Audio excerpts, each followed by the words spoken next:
말씀의 제목은 하나님의 성전이 열림입니다. 요한계시록 11장 14절에서 19절입니다. 오늘 말씀의 제목은 하나님의 성전이 열림입니다. 요한계시록 11장 14절에서 19절까지입니다. 다 tas습니까? 함께 읽어보도록 하겠습니다. 시작.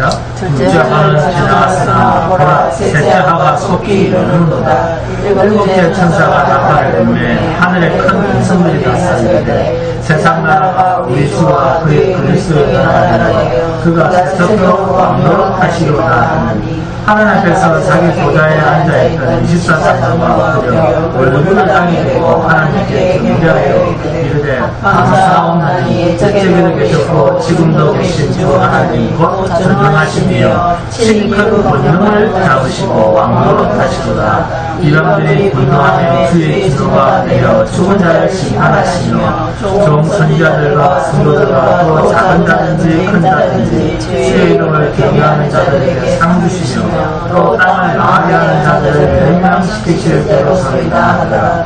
이에 하늘에 있는 하나님의 성전이 열리니 성전 안에 하나님의 언약궤가 보이며 또 번개와 음성들과 우유와 지진과 큰 바람이 있더라.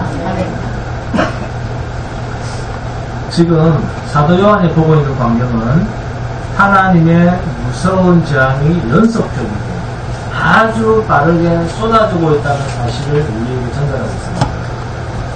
나팔이 울릴 때마다 따라오는 것이 뭡니까? 재앙들입니다. 그리고 본문 15절에 나오는 일곱째 나팔이 나팔 재앙에서 마지막 재앙입니다. 그러니까 본문 14절이 둘째 화는 지나갔지만 끝난 것은 아니다. 14절에 둘째 화는 지나갔으나 보라 셋째 화가 속히 이르는도다. 셋째 화가 속히 이른다는 것입니다. 사랑하는 여러분, 자, 믿음이란 하나님께서 약속해 주신 것을 믿는 믿음입니다. 이게 하나님께서 주신 믿음입니다. 그래서 보통 사람들이 믿는다 할 때 그 믿는 것은 하나님이 약속하신 것, 하나님이 약속하신 것은 하늘에 있죠. 하늘에 있는데 육신의 눈에 보이고 육체로 경험하고 세상에서 하늘의 것을 경험하려고 하는 사람은 하나님께서 주신 선물로서의 믿음이 아니라 사람 편에서 있겠다라고 하는 자기 의지입니다. 믿음은 하나님께서 약속하신 것을 보지도 않고 경험하지도 않고 들을 수도 없는 것을 굳게 신뢰하고 기다리는 것, 또 그렇게 기다릴 수 있는 안전장치가 하나님이 주신 성령 믿음입니다. 그래서 첫 번째, 두 번째 하가 지나가고 속히 세 번째 하가 임하는데도 성도는 여전히 무섭거나 두렵거나 공포감이 생기는 것이 아니고 기쁜 거예요. 왜요? 둘째 화가 지나가고 속히 셋째 화가 임하는 게 요한계시록 11장 12절 13절을 근거로 해서 나타나는 다음 단계이기 때문에 그렇습니다. 12절에 보시면 요한계시록 11장 12절에 하늘로부터 큰 음성이 있어 이리로 올라오라 함을 그들이 듣고 구름을 타고 하늘로 올라가니 그들의 원수들도 구경하더라. 그때 큰 지진이 나서 성 10분의 1이 무너지고, 이 성이 무슨 성입니까? 계시록 11장 8절입니다. 함께 보도록 합니다. 계시록 11장 8절 시작. 그들의 시체가 큰 성 기대에 있으리니 그 성은 영적으로 하면 소돔이라고도 하고 애굽이라고도 하니 곧 그들의 주께서 십자가에 못 박히시는 것이다. 간단하게 말하는 게 뭡니까? 이 세상이다 그 말입니다. 큰 성이라고 했는데 그 성이 어디냐? 세상입니다. 자, 그러면 계시록 11장 13절 함께 보도록 합니다. 계시록 11장 13절 시작. 그때 큰 지진이 나서 성 10분의 1이 무너지고 지진에 죽은 사람이 7천이라. 그 남은 자들이 두려워하여 영광을 하늘의 하나님께 돌리더라. 세상의 10분의 1이 무너지고 그 지진에 죽은 사람이 7천이라. 그러면 지진에 죽지 않고 남은 자들이 떨겠습니까? 찬송을 하겠습니까? 떨겠죠. 그런데 영광을 하늘에 하나님께 돌리더라 합니다. 누가요? 그 남은 자들이 영광을 하늘에 하나님께 돌리더라. 그럼 이게 무슨 의미일까요? 아이고 이제 다 죽었네. 살아남을 사람이 없겠네. 그 말입니다. 할렐루야. 하나님은 이 세상을 어떻게 하시기로 했습니까? 불로 심판하게 되어 있습니다. 그렇게 창세전에 작정하신 하나님의 작정을 그들이 자기들의 입으로 시인하고 있다. 그게 영광을 하늘의 하나님께 돌리더라라는 표현입니다. 창세기 1장 22절을 보시면 하나님이 그들에게 복을 주시며 이르시되 생육하고 번성하여 여러 바닷물에 충만하라. 새들도 땅에 번성하라 하시니라. 새와 짐승과 물고기, 들풀 등 자연을 만드시고 하나님이 그 자연에게 그들에게 복을 주시며 이르시되, 여기서 그들에게 복을 주시며 이게 무슨 뜻인가요? 그들에게 복을 주시며 이 말이 무슨 뜻입니까? 복을 주시며 지으신 자의 의도대로 존재하다가 죽게 만들었다. 새나 물고기, 짐승, 땅에 들풀이 그들이 없는 죄를 지어서 죽습니까? 하나님이 정해놓으신 대로 존재하다가 끝난다. 어떤 경계를 주셨다. 하나님의 공의가 그들에게 이루어지게 되어 있다. 그 말입니다. 그게 복을 주시고 그들에게 복을 주시고. 그러면 이 세상은 불심판 당하게 되어 있다. 지진으로 무너지는 것을 보면서 영광을 하나님께로 돌렸다. 무슨 뜻입니까? 하나님의 말씀대로, 하나님이 복 주신 대로, 공의대로 되어지는 것을 시인하지 않을 수가 없었다고. 아이고 이제 다 죽게 되었네. 이게 하나님의 영광입니다. 본문 15절입니다. 일곱째 천사가 나팔을 불매 하늘에 큰 음성들이 나서 이르되 세상 나라가 우리 주와 그의 그리스도의 나라가 되어 그가 세세토록 왕노릇 하시리로다. 성 곧 이 세상 소돔이라고도 하고 애굽이라고도 하고 주님이 십자가에서 못 박히신 이 세상 성에 10분의 1이 무너지면서 지진에 죽은 사람이 7천이다. 자, 그럼 이 7천은 우리가 수학에서 말하는 세상 숫자로 7천일까요? 하나님께서 죽이기로 작정하신 충만한 수를 있습니다. 하나님이 정해놓으신 완전한 수, 모자라지도 않고 넘치지도 않는 하나님이 정해놓으신 완전한 수입니다. 그러니까 죽이시기로 작정하신 모든 수로서의 7천, 구원하시기로 작정하신 수도 7천이라는 겁니다. 그래서 한 사람도 하나님의 재앙에서 피해갈 수 있는 요행의 수는 있다 없다? 없다.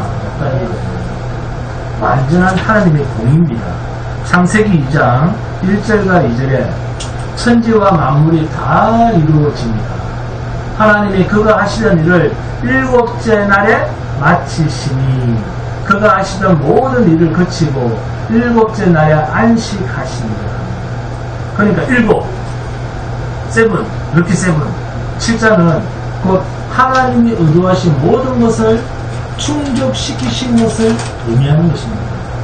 단순히 7, 세븐, 일곱째 날 숫자의 의미가 있는 것이 아닙니다. 근데 우리 7자 좋아하죠. 근데 숫자의 의미가 있는 게 아니에요. 그러니까 하나님이 이 세상을 지으신 모든 것의 궁극적인 목적은 하나님의 안식, 여호와의 안식입니다. 그 안식이 충족되어진 날을 성경은 몇째 날이다? 일곱째 날이라고 표현합니다. 하나님의 안식을 안식하실 수 있는 그 안식이 충족되던 날, 그게 7절입니다. 성경에서, 자, 그러면, 어둠, 이렇게 표현하잖아요. 어둠. 그러면, 어둠, 그러면 무슨 뜻입니까? 그렇습니다. 뭔가 이제, 점주보다는, 예비 분위기가 좋아졌어요. 대단한 숫자가 하나 늘어가지고. 그래서, 저도 좀 많이 해서 대답하는 사람 만들어서 보세요. 걸려도 됩니다. 저 그런 거 좋아해요. 걸리는 거. 자, 어두운 그러면 됩니까?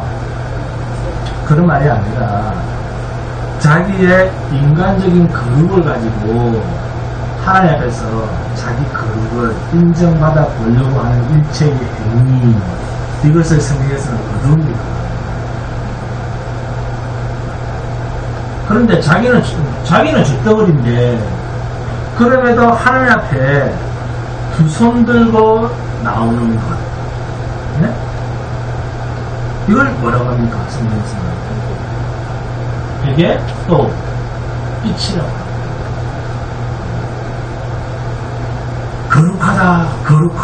거룩하다라고 하는 예루살렘 성인데, 예루살렘 성들은 얼마나 거룩하게 생각합니까?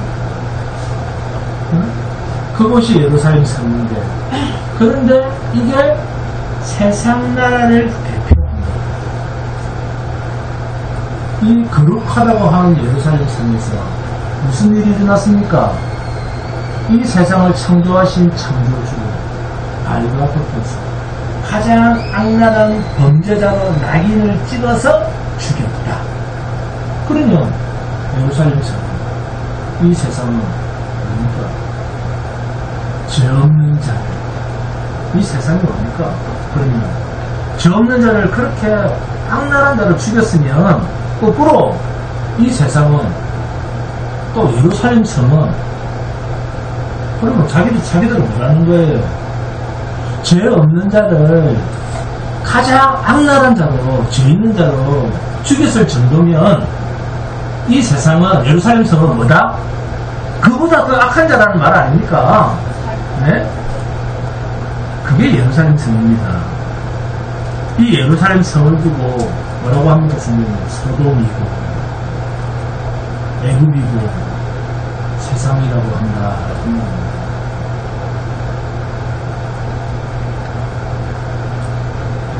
이해를 잘 하셔야 됩니다.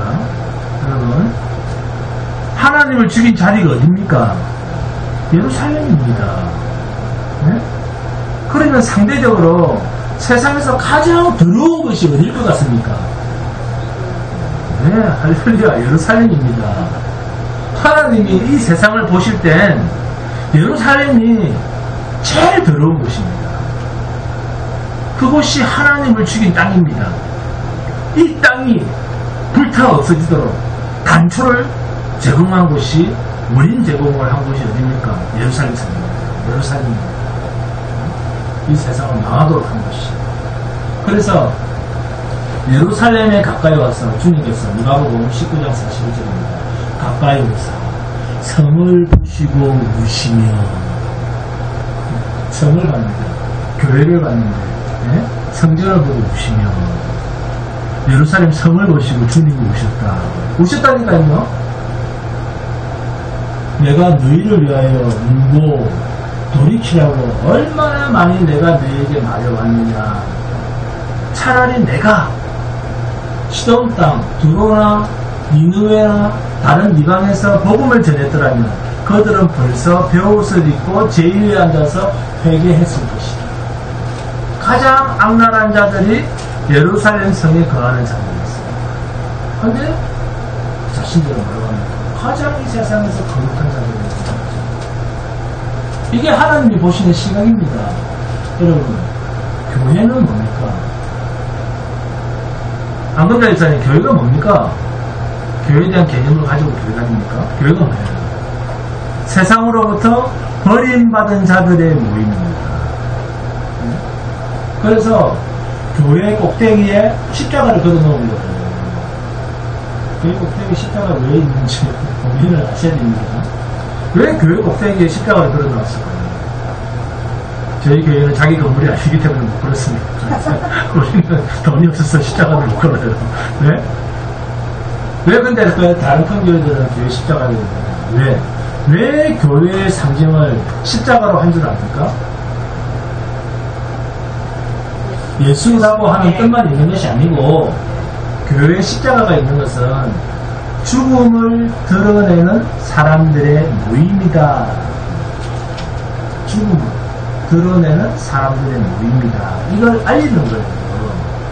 그래서 교회는 세상을 향해서 우리는 죽은 자들입니다 하는 것을 증거하고 있습니다. 교회는 잘난 체 하는 것이 아니란 말이에요. 죽은 자들이 거룩한 척 해봤자 그건 시체 냄새입니다. 교회는 우리는 하늘 앞에서 죽은 자들이라고 하는 시체 냄새를 풍기는 곳이 교회입니다. 그래서 죽어라 하는 거 안 죽죠. 안 죽고 도망가버리고 죽으시겠어요. 그래서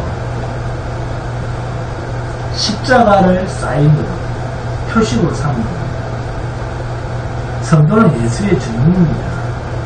어떤 증인? 십자가에서 내 죄 때문에 죽으신 그분을 믿는 증인. 그러면 나는 뭡니까? 반드시 죽을 자입니다. 이게 예수의 증인입니다.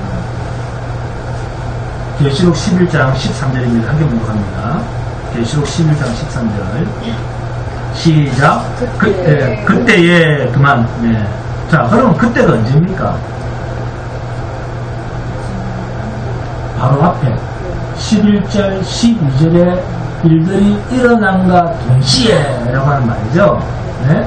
계시록 11장 11절 12절 함께 봉사합니다. 시작. 3일 밤 후에 하나님께로부터 생기가 그들 속에 들어가네. 그들이 발로 일어서니 구경하는 자들이 크게 두려워하더라. 하늘로부터 큰 음성이서 이리로 올라오라 함을 그들이 듣고 구름을 타고 하늘로 올라가니 그들의 원수들도 구경하더라. 11절에 자, 생기란 말 나오죠.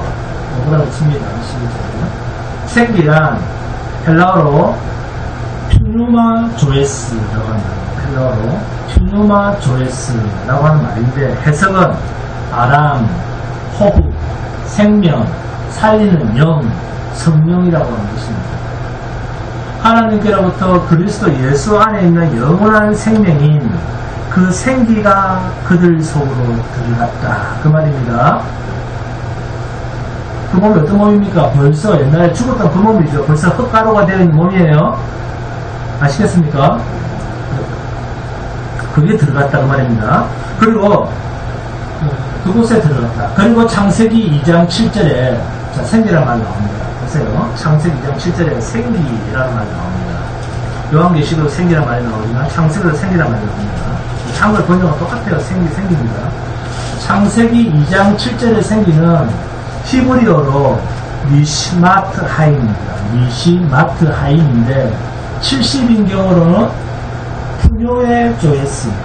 푸뇨의 조에스. 헬라어입니다. 뜻은 하나님의 형상으로서의 생기입니다.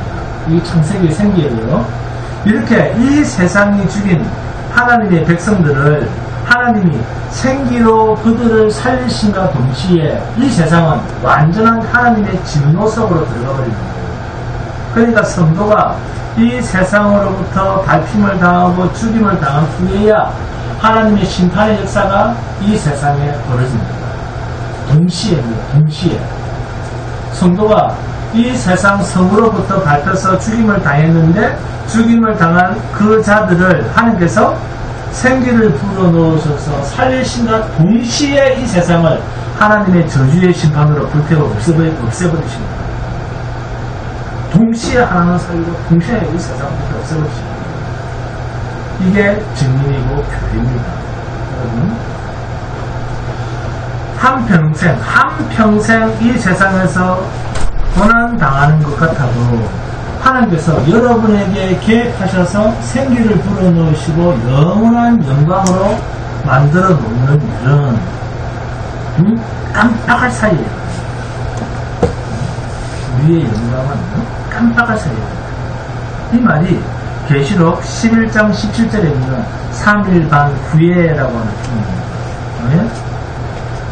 본문 15절입니다. 함께 봉독합니다. 시작. 일곱째 천사가 나팔을 불매 하늘에 큰 음성들이 나서 이르되 세상 나라가 우리 주와 그의 그리스도의 나라가 되어 그가 세세토록 왕노릇 하시로다 하니, 우리 주와 그의 그리스도의 나라가 지금까지 마귀가 짐승이 저 그리스도가 거짓 선자가 득실거리는 하나님 앞에서 오히려 자기들이 거룩한 것처럼 행세하던 그 모든 것들을 하나님의 저주로 다 밟아서 이 세상 나라가 이제는 우리 주와 그의 그리스도의 나라가 되어 그가 세세토록 왕노릇 하시리로다.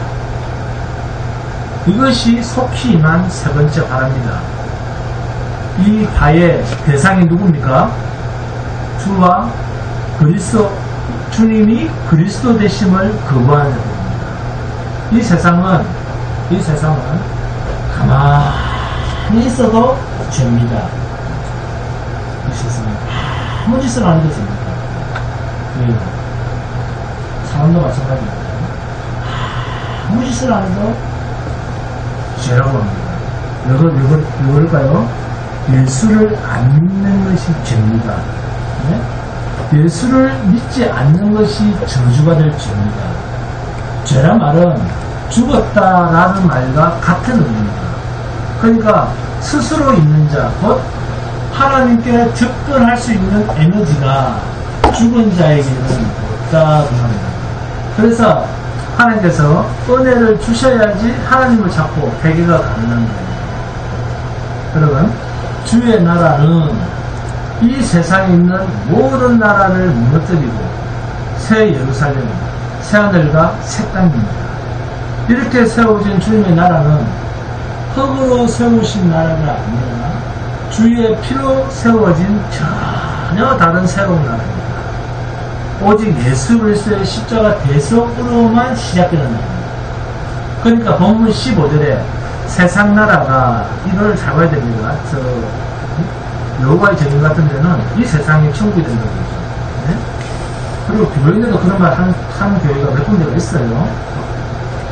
이 15절에 세상 나라가 우리 주와 그의 그리스도의 나라가 되어 그가 세세토록 왕노릇 하시로다 라고 하는 이 말은 아주 중요합니다. 이 땅의 나라가 아닌 하늘의 나라입니다. 인간의 나라가 아닙니다. 하나님이 왕이 되시는 나라입니다. 아들의 나라입니다. 골로새서 1장 13절입니다. 그가 우리를 흑암의 권세에서 건져내사 그의 사랑의 아들의 나라로 옮기셨으니, 흙으로 세운 이 옛 나라가 아닌 전혀 새로운 주의 나라입니다. 독생자 아들의 피로 세우신 새 나라입니다. 이 땅의 나라가 아닌 영원한 세계에 있는 나라입니다. 하나님 편에서는 하나님을 잘 아셔야 됩니다. 하나님은 누구신가 하는 걸 잘 알아야 됩니다. 하나님 편에서는 뭐라고 그랬죠? 과거, 현재, 미래라고 하는 이 시간의 개념이 의미가 있다 없다? 없습니다. 무슨 그러죠? 사람은 피조물이기 때문에 시간과 공간의 제약을 받습니다. 서울, 은평구, 연서로 9-2층에 있는 주황교회라고 하면 우리는 이곳 외에는 전부 이곳이라고 하는 말을 쓸 수가 없습니다. 이곳이라고 하는 말은 제한된 뜻입니다. 그런데 하나님께서는 하나님께서 이곳 저곳 하시는 것은 제한을 갖지 않습니다. 시간도 마찬가지입니다. 우리는 과거라고 했는데 주님은 여전히 현재일 수가 있습니다. 우리는 미래라고 했는데 주님은 과거일 수가 있습니다. 왜? 이미 끝을 정해 놓았기 때문에. 그래서 아들의 나라로 옮겼다라고 하는 이 아들의 나라는 이 세상을 만들기도 전에 이미 완성되어 있는 성격의 나라입니다. 하나님은 전지전능하시다. 끝도 없고 시작도 없으니까. 말씀하시면 우리 눈에는 안 보이지만 이루어지는 거죠. 네? 본문 15절에 세상 나라가 우리 주와 그의 그리스도의 나라가 되어라고 하는 이 말은 하나님의 아들을 죽인 이 세상 나라는 이미 심판을 받은 것으로 이미 확정되어 있는 과거가 되고 2000년 전의 일이지만 죽임을 당하는 것도 창세전에 이미 완성된 것이기 때문에 이 세상 나라는 아들의 나라로 과거형으로 쓸 수밖에 없었다는 말입니다. 골로새서 1장 13절에 과거형으로 쓰고 있잖아요. 그의 사랑의 아들의 나라로 옮기셨으니 이미 우리를 옮겨놨다는 겁니다. 그리스도의 나라가 되어 이것도 과거형이잖아. 그리스도의 나라가 되어 벌써 됐다는 겁니다. 과거형입니다. 하나님 편에서는 시제에 대한 의미가 전혀 없습니다. 하나님께서 약속하셨다라고 하는 말은 성취했다라고 하는 말을 했습니다. 너희는 온 천에 대해 만민의 복음을 전파하라. 네? 무슨 말입니까? 성취했다는 말, 성취했다. 하나님 편에서. 하나님께서 약속했다. 이거로 뭡니까? 성취했다. 하나님 편에서 이미 끝난 일이다. 그 약속의 성취 안에서 되어지는 일입니다. 본문 16절입니다. 함께 공부합니다. 본문 16절 시작. 하나님 앞에서 자기 보좌에 앉아있던 24장로가 엎드려 얼굴을 땅에 대고 하나님께 경배하여 하나님 앞에서 지금 어제 어떤 보좌에 앉아있습니까? 하나님 앞에서. 하나님 앞에서 지금 어떤 보좌에 앉아있어요? 네? 자기 보좌. 자기 보좌. 하나님 앞에서 자기 보좌에 앉아있던 24장로. 대단합니다. 그죠? 그러면, 자, 우리가 하늘로 올라가면, 우리가 앉는 자리는 뭘까요? 네? 우리가 앉는 자리는? 24장로가 앉는 자리나, 우리 자리랑 똑같습니다. 하늘에서 보좌에 앉을 수 있어요. 할렐루야. 네. 우리 김혜씨 검사님, 자, 보좌에 앉습니다. 내 아들의 피로 너를 내 아들로 샀으니. 이 24 장로가 앞으로 우리가 앉을 자리를 보여주고 있는 거예요. 이들은 이미 가 있는 자들이고, 과거 사람들이니까. 장차 우리도 그 자리에 앉아서 하나님을 영원토록 경배하고 찬양하고 기뻐할 그 보좌입니다. 본문 17절입니다. 자, 한번 보면 17절 시작. 이르되 감사옵나니 옛적에도 계셨고 지금도 계신 주 하나님 곧 전능하신 이여 친히 큰 권능을 잡으시고 왕노릇 하시리라. 옛적에도 계셨고 지금도 계신 주 하나님 곧 전능하신 이여. 여기에 길게 줄을 긋습니다. 여기 길게 줄을 긋고 계시록 1장 4절을 봅니다. 계시록 1장 4절 이렇게 봅니다. 계시록 1장 4절. 계시록 1장 4절. 시작.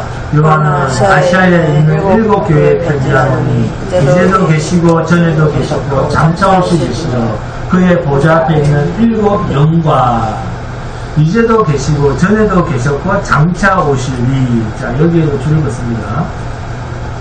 자, 그리고 계시록 1장 8절 함께 공부합니다. 시작. 주 하나님이 이르시되 나는 알파와 오메가라. 이제도 있었고 전에도 있었고 장차 올 자로 전능한 자라 하시니라.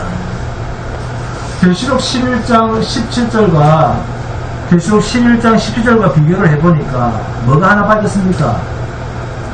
옛적에도 계셨고 지금도 계신 주. 자, 뭐가 빠졌습니까? 장차 오실 이라는 말이 계시록 1장 4절과 8절에는 있는데 본문 17절에는 없습니다. 그러면 바로 앞에 16절에서 하나님 앞에서 자기 보좌에 앉아있던 24장로 이 고백을 통해서 우리가 알 수 있는 것은 7절 나팔을 통해서 본문 15절에 우리 주와 그의 그리스도의 나라가 되어라는 말은 어떤 성격의 나라입니까?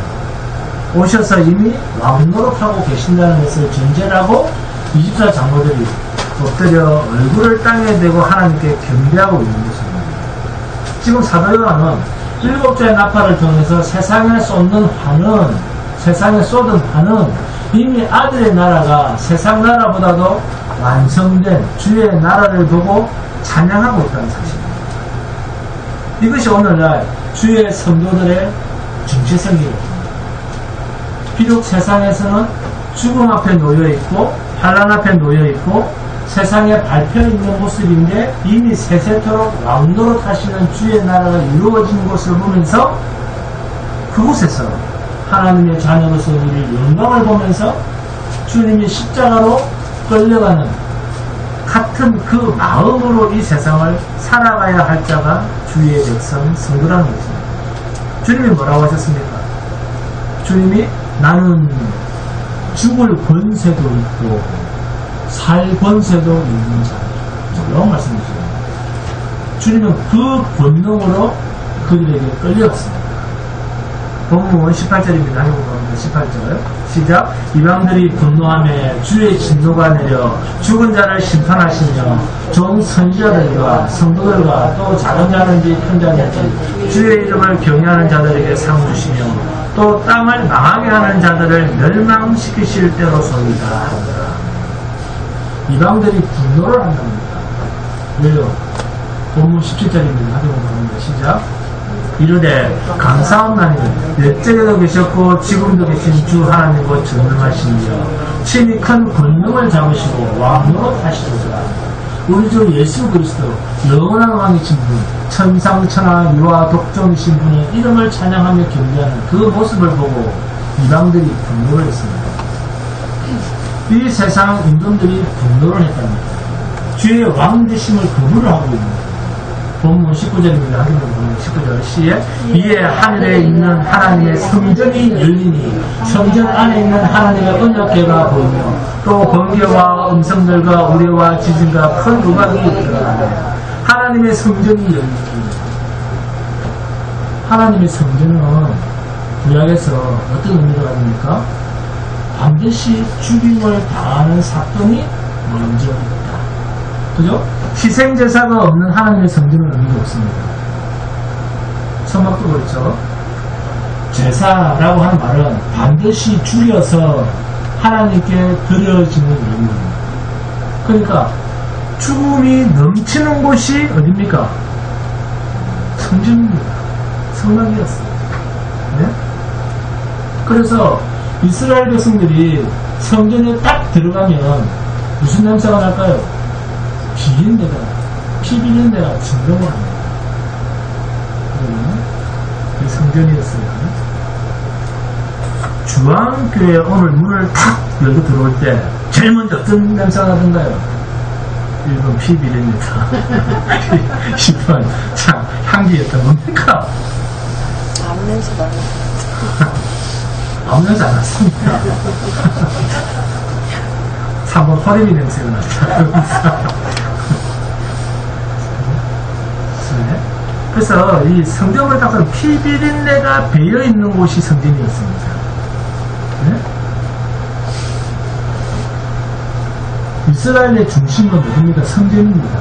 이스라엘은 항상 중심이 성전인데, 자, 성막은 동서남북 쪽에서 어디가 나 있습니까? 동쪽으로 나 있죠. 들어가는 입구가 동쪽이에요. 성전도 그렇고, 성막도 그렇고, 동쪽인데, 동쪽으로 문은 하나밖에 없습니다. 다른 데 문이 없어요. 동쪽 문으로만 들어갑니다. 동쪽으로 난 성전문을 딱 들어가면 그 피비린내가 성전에 배어 있습니다. 네, 하나님이 정하신 거룩한 제물이 제사장들이 성전 마당에서 칼로 짐승을 잡아서 각을 뚫고 번제단에 올려서 불로 태우는 것입니다. 늘 제사가 있는 것입니다. 그러니까 고기가 타는 냄새와 피비린내가 넘쳐나는 곳이 사람들이 말하는 성전입니다. 성전. 그 여의도 풍경에 가보니까 그런 냄새 나오잖아요. 그 자기들은 성전이에요. 근데 성전 그러면 우리는 뭐라고 생각합니까? 거룩한 거. 거룩한 거. 이건 이런 말은 인간들의 존무심으로 진짜 성전의 기능을 완전히 뺀 가림 아닙니다. 마귀의 미혹을 받은 말이에요. 정말로 성전은 교회는 성막은 오늘날 성도가 로마서 12장 1절에서 3절 말씀을 인용하면 지금 주한교회는 옛날 성경으로 비교하면 아비 규만의 장소거든요. 주한교회 이곳이 정말로 하나님의 성전이라고 한다면, 이 건물이 정말 성전이라고 한다면 교회 문을 열고 들어오는 순간 누가 죽어서 없는 통곡이 아니라 내가 죽임 당할 바로 저 자리, 그 자리에 들어갔다 라고 하는 것을 알고 자기 죽음에 대해서 슬픔과 통곡이 진동하는 곳이 성전이 교회입니다. 오늘 대표기도 들어봤잖아요. 또 죄 짓고 왔습니다. 그래서 또 죽어야지. 근데 안 죽거든. 자꾸 달라고 하거든. 안 죽고 오히려 맡겨놨습니까? 네? 그래서 우리의 이 육신 속에 하나님께서 성전 삼아오셨다. 우리가 주의 거룩한 교회라고 하잖아요. 성전이라고 하잖아요.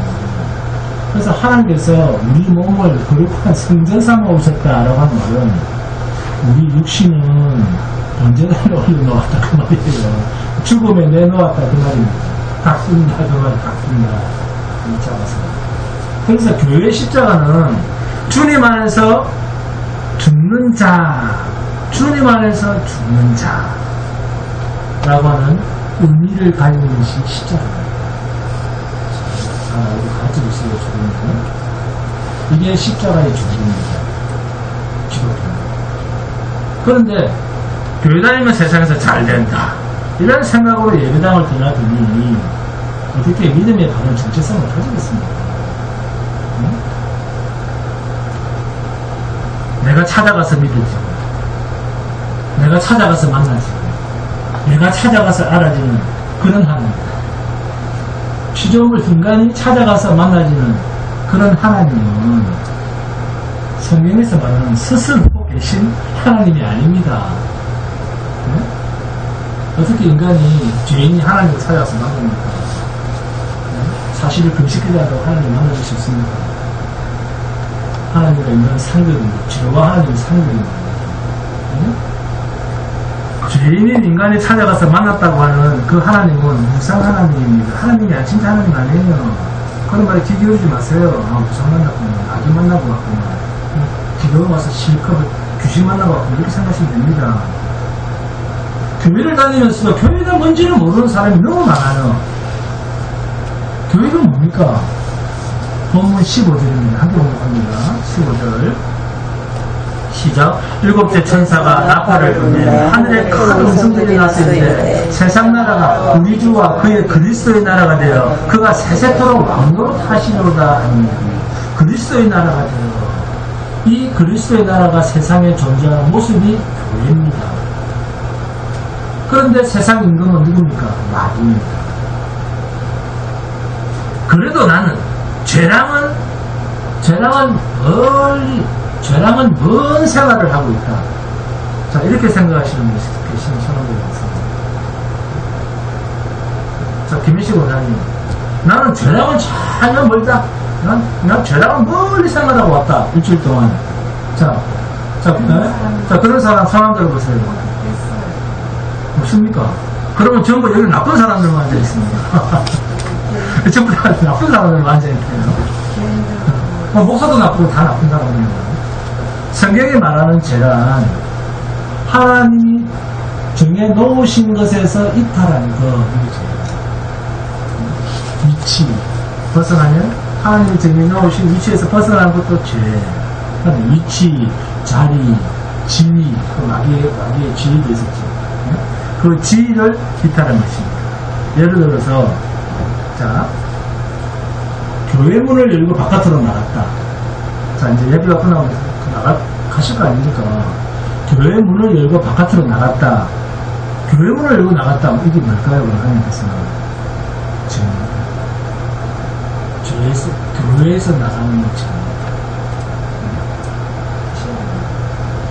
하나님 안에서 교회 안에서 나가는 것처럼 하나님께서 정해놓으신 인간이라고 하는 레벨이 있습니다. 그 기준에서 모자란다. 아담과 하와 만들어 놓으시고 하나님의 인간이라고 하는 기준을 딱 만들어놨잖아요. 창세기에서 딱 처음 만들 때 그 기준이 있잖아요. 그 기준에서 아담과 하와가 벗어난 것 아닙니까? 그 하나님이 정해놓으신 그 기준에서 99.999%가 뭡니까? 하나님께서 죄다 되는 거예요. 100점이 안 됩니다. 하나님이 정해놓으신 인간이라고 하는 기준에서 99.99점이다. 그 죄예요. 100%가 되지 않습니다. 이게 레벨이 있습니다. 레벨이. 네? 하나님이 원하시는 분량에서 모자라는 것, 이게 죄예요. 네? 하나님 앞에서 모자라는 것은 빵점입니다. 자, 예레미야서 17장 9절에서 뭐라고 합니까? 예레미야 17장 9절에서 여러분 잘 아시잖아요.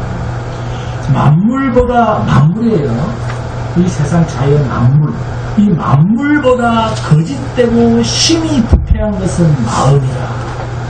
누가 능히 이를 알리오나. 그러니까 하나님 앞에서 인간은 내가 죄덩어리라고 합니다. 만물보다 썩어 빠진 존재가 인간의 마음이다.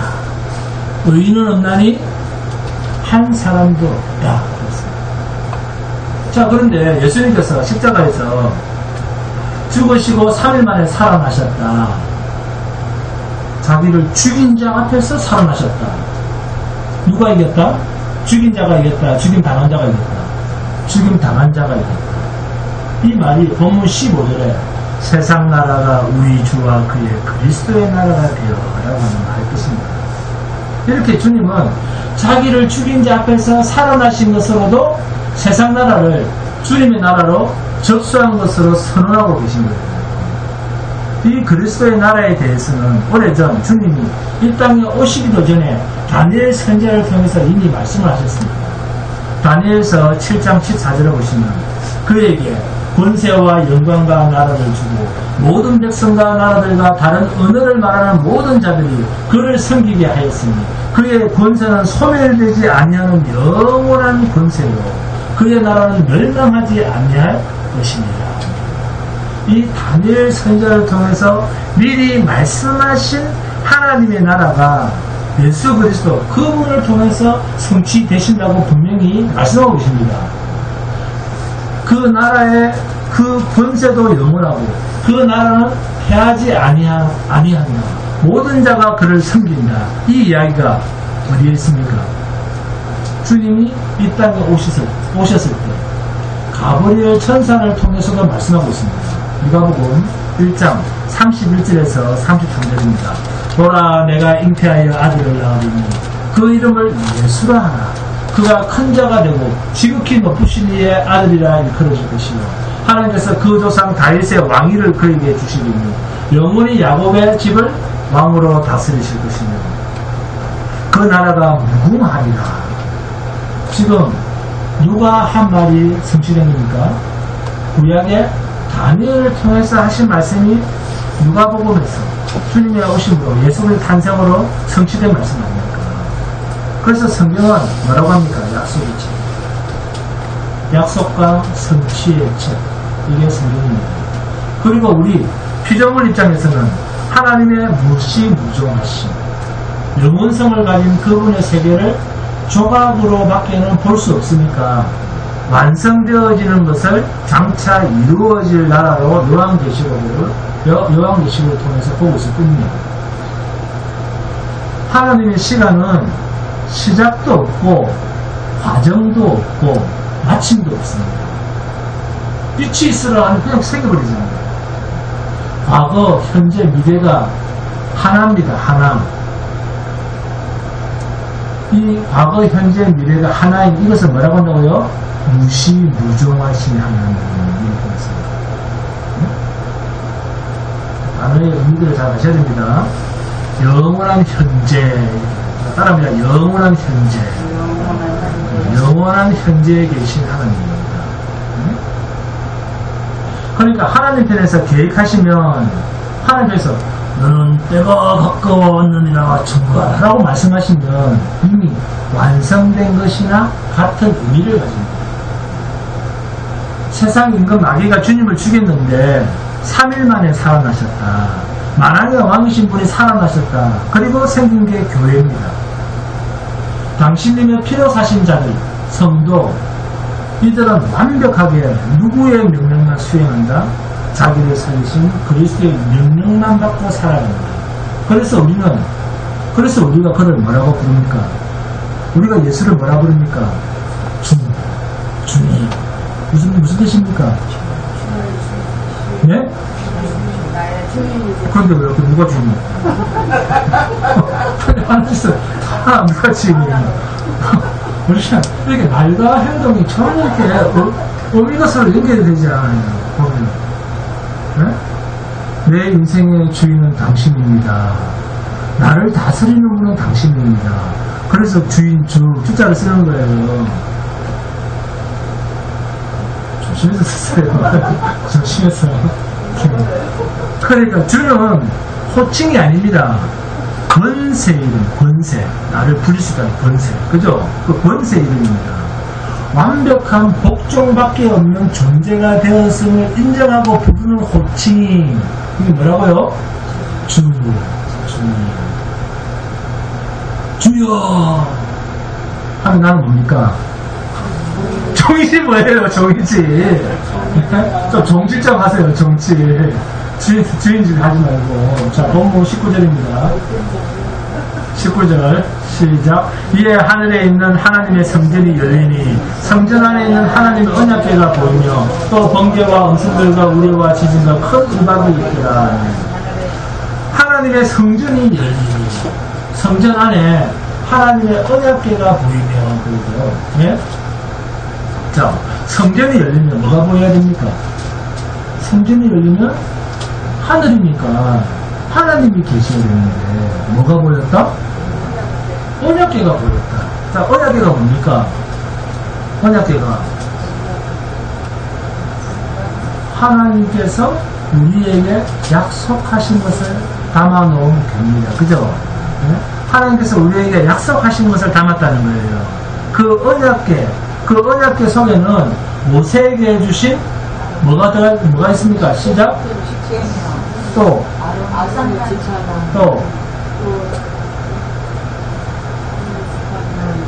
그렇습니다. 만납니다. 아유, 박수 쳐주세요, 박수. 아유, 저는 그 새우깡 할까 싶어서 그냥 노심 저세요, 그죠? 새우깡 할까 싶어서 새우깡 없습니다, 안에는. 네, 맞습니다.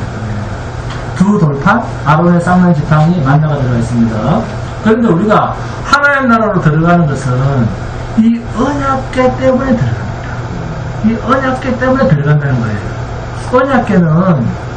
언약궤는 이스라엘을 애굽이라고 하는 세상으로부터 끄집어내서 하나님의 약속의 땅 가나안 땅으로 영원한 천국으로 데리고 가는 데 유일한 근거가 언약궤입니다.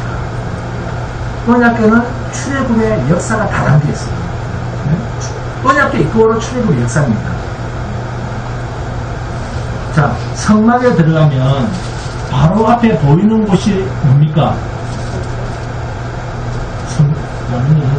성막에 딱 들어가면 성전이 만들어지기 전에 이스라엘 그 성막 동쪽으로 딱 들어가면 맨 먼저 눈앞에 보이는 곳이 뭡니까? 우리는 가서 직접 갔다 왔었잖아요. 세계 성막 복음센터 갔다 왔었잖아요. 근데 기억이 안 납니까? 번제단입니다. 번제단. 네? 번제단. 자, 번제단 지나가면 그 다음에 또 뭐가 있습니까? 맨날 지성소가 계속 앞 지성소가 있습니까?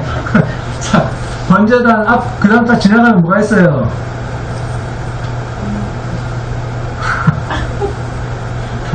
맞추지 말고. 진짜 공부 열심히 했어야 되겠다. 치명적인데. 물두멍입니다. 물두멍. 네? 물두멍. 네, 물두멍이 있습니다. 번지단 그 다음에 물두멍입니다. 자, 이 물두멍을 지나면 뭐가 있습니까? 또, 자, 성소에 카텐이 쳐져 있죠? 자, 성소. 그 성소를 열고 들어가면, 자, 이제 성소에 다 들어왔어요. 성소에 계속 지성소 맞춰고. 지성소에 피를 꽂혔네, 지금. 자, 성소에 딱 들어가면, 자, 왼쪽과 오른쪽이 나눠지죠. 들어가면, 왼쪽에는 뭐가 있습니까? 등대, 어떤 정식 명칭으로. 그렇죠. 7금촉대가 있습니다. 자, 그럼 오른쪽에. 그런데 떡상이죠. 그걸 진설병상이라고 합니다. 그죠? 그렇죠. 그리고 그 바로 앞에 또 커튼이 쳐져 있죠. 네? 그러면 지성소로, 자, 그 다음에 이제 그 성소로 들어가, 그 다음에 지성소입니다. 자, 지성소로 들어가기 바로 앞에는 뭐가 있습니까? 자, 그죠? 분향단이 있습니다. 네? 성소로 들어가기 바로 직전에 그 분향단을 지나서 몇 년에 한 번? 1년에 한 번 대제사장이 휘장이 있죠. 그 휘장을 걷고 드디어 김민식 원사는 지성소입니다. 한참 가야 됩니다. 자, 지성소로 들어가면 바로 앞에 뭐가 있습니까?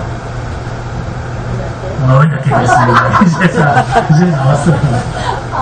시험 쳐야 될 것 같아요. 전도사님도 다 시험 쳐야 될 것 같아요, 보니까. 자, 여러분. 출애굽은 세상을 상징하는 애굽에서 하나님이 약속하신 나라, 가나안 땅으로 들어가는 전 과정을 이야기합니다. 네? 그죠? 자, 그런데 번제단이 있습니다. 번제단이 뭐 하는 곳입니까? 그렇죠. 하나님 앞에서 제물을 드리는 곳입니다. 하나님의 약속의 백성이 출애굽에서 나올 때 뭐하고 나왔습니까? 어린 양을 잡아 그 피를 문설주의 발음으로 출애굽을 할 수 있었습니다.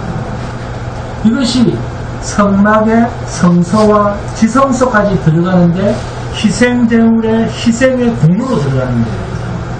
앞에 번제단에서 잡았기 때문에 내가 들어갈 수가 있는 거예요. 네?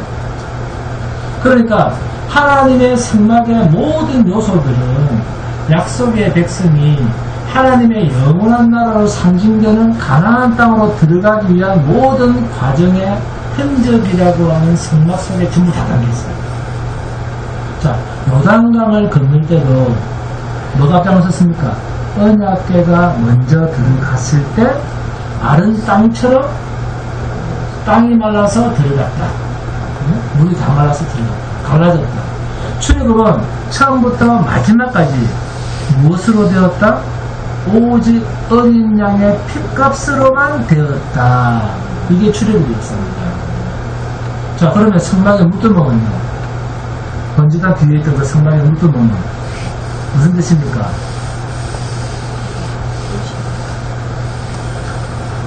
홍해 바다를 건넜다. 무슨 뜻이죠? 세례를 받았다. 그 말이잖아요. 네? 홍해를 건넜다. 세례를 받았다. 그 말이에요. 자, 그럼 물두멍은 성소에 들어가기 전에 물두멍에서 손을 씻었다.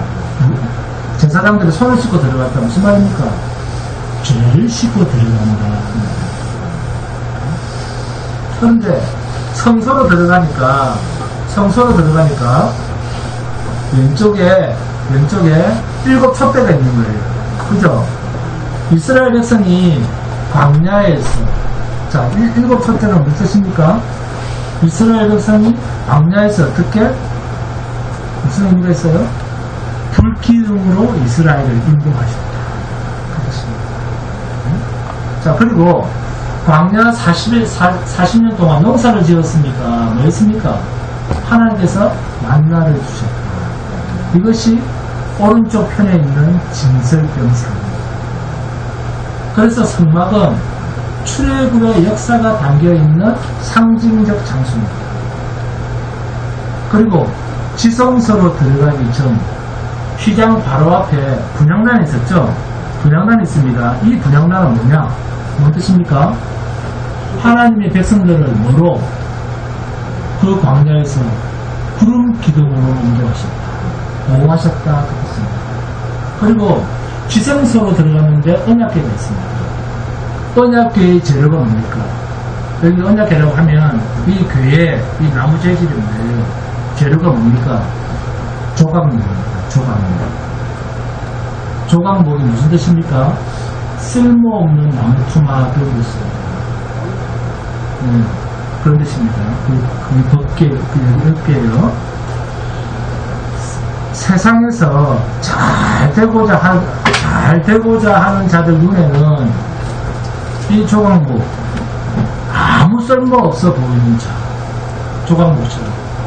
세상에서 잘 되고자 하는 사람, 나는 잘났어 하는 사람들 입장에서 볼 때, 저 사람은 뭐다, 아무 쓸모가, 저런 인간은 아무 쓸모가 없어 보이는 자. 그렇게 쓸모없어 보이는 자, 누굽니까? 성경에서. 잘 되고자 하는 자의 눈 앞에서는 저 사람은 너무 쓸모없어 라고 보이는 자. 누구죠? 이사야서 53장 2절 말씀이죠. 그는 주 앞에서 자란 나무로 연한 숨 같고 마른 땅에서 나온 뿌리 같아서 고운 모양도 없고 품질도 없은지 우리가 보기에 흠모할 만한 아름다운 것이었다. 쓸모없는 자, 세상에서 그 조각을 상자를 만들고 덮개를 만들고 그 덮개를 만들어 놓고 무엇을 입혔다? 금으로. 영원히 금보다 더 귀한 존재. 그런데 사람들이 볼 때는 그 모습을 보고 뭐라? 쓸모없는 자. 쓸모없는 자. 그러나 영원히 변치 않는 주님입니다. 그 덮개 안에 무엇을 넣었습니까? 영원한 생명을 담으시다. 자기 백성. 영원한 생명이 남는다. 그리고 영원한 생명의 말씀이자 주님이 다 이루신 두 돌판. 그리고 죽은 지팡이에서 싹이 난 아론의 지팡이. 이것을 담아서 증거로 삼고 위에 뚜껑을 냈습니다. 그리고 그 위에 대제사장이 1년에 한 번 피를 뿌립니다. 어디에? 덮개의 뚜껑이. 그 덮개의 뚜껑을 속죄소라고 부릅니다. 속죄소, 시은자, 여기에 피를 뿌렸습니다. 반드시 하나님을 만나고 아련할 수 있는 것은 어린 양 대신 예수 그리스도의 피로, 예수 그리스도의 피로서만 생명으로 나아간다. 이것이 언약궤가 가지는 의미입니다. 영원한 그리스도의 나라는 어떤 성격의 나라냐? 주님이 모든 것을 시작하시고 주님이 모든 것을 마치신 나라. 내가 다 이루었다 하는 나라. 이것이 본문 19절에 담겨있는 뭡니까? 위에 하늘에 있는 하나님의 성전이 열리니 성전 안에 하나님의 언약궤가 보이며 그리고 나서 또 번개와 음성들과 우레와 지진과 큰 우박이 있더라. 이건 또 무슨 뜻입니까? 구원과 반대되는 말이죠. 심판을 뜻입니다. 그러니까 주님에게 그렇게 모욕감을 주고 욕되게 죽인 이 세상 임금 마귀와 함께 그를 추종하는 세력들이 어떻게 하나님의 증거의 잔을 마실 수밖에 없는가. 그 한 절 19절에서 전부 담고 있다는 말씀입니다. 이렇게 성경은 처음부터 끝까지 예수이라고. 이 제사장 나라는 영원한 대제사장 대신 예수님의 희생으로 세워진 나라예요. 그분이 왕으로 다스리는 나라. 이게 지금의 세상으로 표현하면 교회입니다. 사랑 여러분, 절망하지 마시고 이 주님이 피로 세우신 교회를 세우는 일에 이제 남은 자신의 인생을 바치는 복들 그리고 멋진 성도가 되시기를 주님으로 축원드립니다. 공을 찬송합니다.